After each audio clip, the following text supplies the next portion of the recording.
quite a high security presence, a lot of people around here. И с праздником вас! С Днем Победы! Ура! What's fast approaching now is probably one of the most critical points of the Ukraine-Russian conflict upcoming, and it's been brought to a head by the Great War celebrations in Moscow. At first, President Zelensky made an offer to have a 2-day, I think it was the 5th and the 6th of May, a 2-day ceasefire. That wasn't acceptable, of course, because what are those days? It's not even anything. The celebration in Moscow is on the 9th, which is the parade day of the celebration of the Great Patriotic War, or should I say the memory of the Great Patriotic War. And of course, Zelensky didn't accept anything that Mr. Putin suggested. And then Trump came in and brokered a deal between the two, which seems to be satisfactory for both of them. And there has also been an agreed exchange of prisoners, 1,000 prisoners exchanged between Ukraine and Russia. So that seems to be something, a bit of a curved ball, I think is the expression, coming in from America at the last minute. But don't forget, this was coming to a head. President Putin, or rather Maria Zakharova, and the Ministry of Defense issued a very strong warning. It wasn't a threat, it was a warning to Ukraine that should any drone come into the area of the parade, basically Moscow, I imagine, is the area they're talking about as a whole. Should any drone come into that area, then there will be a very swift and immediate and widespread riposte, and the buildings that would be destroyed in Kiev were firmly identified to everybody, and a warning also was issued for people who occupy this area to get out of the way, because a response will be coming.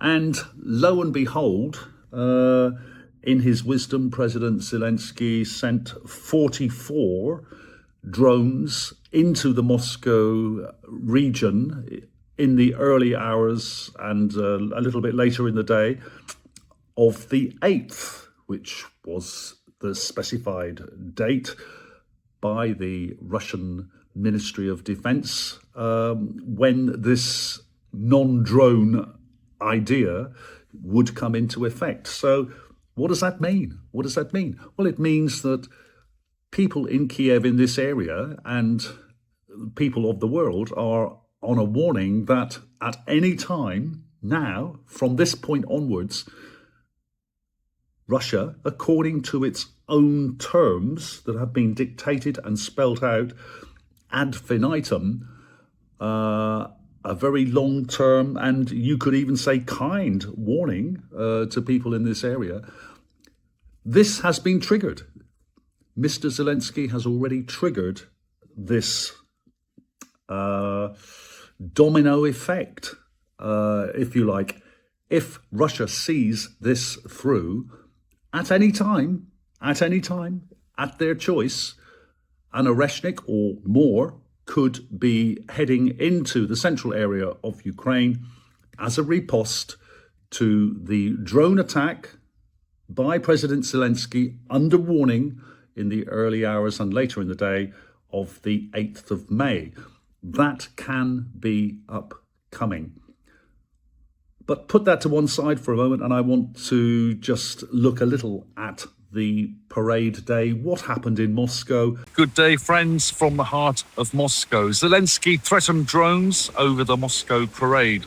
Russia responded with a promise to effectively target the very center of Kiev. Well, Zelensky did send drones on May the 8th, 44 of them, all shot down. So the criteria for Russia's launching of missiles on central Kiev, identified properties, have already been met. But as of this moment, a Trump brokered truce is holding, and there were no overnight drone attacks on Moscow. Right now, I'm standing just off Tverskaya Street, very close to the Red Square. And behind me, the Izvestia News and Media headquarters. Even though it's 2 hours before the event, people are already gathering. Victory Day isn't just a holiday here, it's the sacred day on the Russian calendar. But look at the street today. Security has been ramped up in response to Zelensky's threats. In fact, it's very difficult now to even get in a position to see anything whatsoever. The streets have been completely blocked off, it seems, to public access. If you've seen footage of these parades before, you're used to the ground shaking under the weight of T-14 Armata tanks and Yars missile launchers. But 2026, it's a year of relative silence on the cobblestones. For the first time in recent history, the Ministry of Defense has confirmed there will be no heavy ground military hardware, no tanks, no armored vehicles. Well, the Kremlin calls it a security optimization due to the ongoing conflict. With the front lines a few hundred miles away and the risk of drone provocations at an all-time high, the organizers have stripped the parade down to its human core. The marching columns and the air show. Zelensky claims that Russia is running out of military hardware. Well, I'll leave it to you to decide whether it's a sensible security measure or the whole military fabric of Russia is crumbling. Maria Zakharova, the foreign ministry spokesperson, didn't mince her words recently. She followed up on the defense ministry's earlier warnings and issued a sober message to the international community, calling any potential drone activity over Red Square a terrorist provocation. She went as far as advising foreign diplomats to clear out of Kiev and suggesting that any visit from drone during the parade would trigger an immediate and massive retaliatory strike on decision-making centers. The sky is being monitored by advanced electronic jamming systems. Your GPS starts acting glitchy as you get closer to the Kremlin. And even on a normal day, GPS in Moscow center is unreliable due to these anti-drone measures. Yesterday, I tried to call a taxi, but the whole mobile network was down.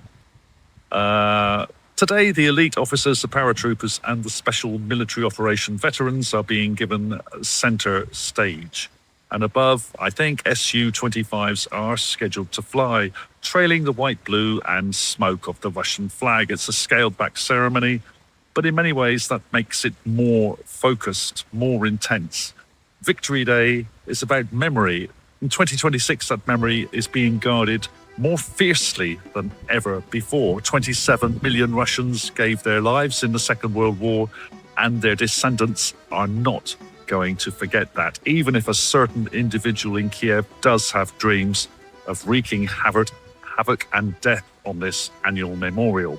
So this is our Victory Day, Great Patriotic War celebration meal. С Днем Великой Победы! Всех поздравляем! С Днем Победы! Ура! Ура!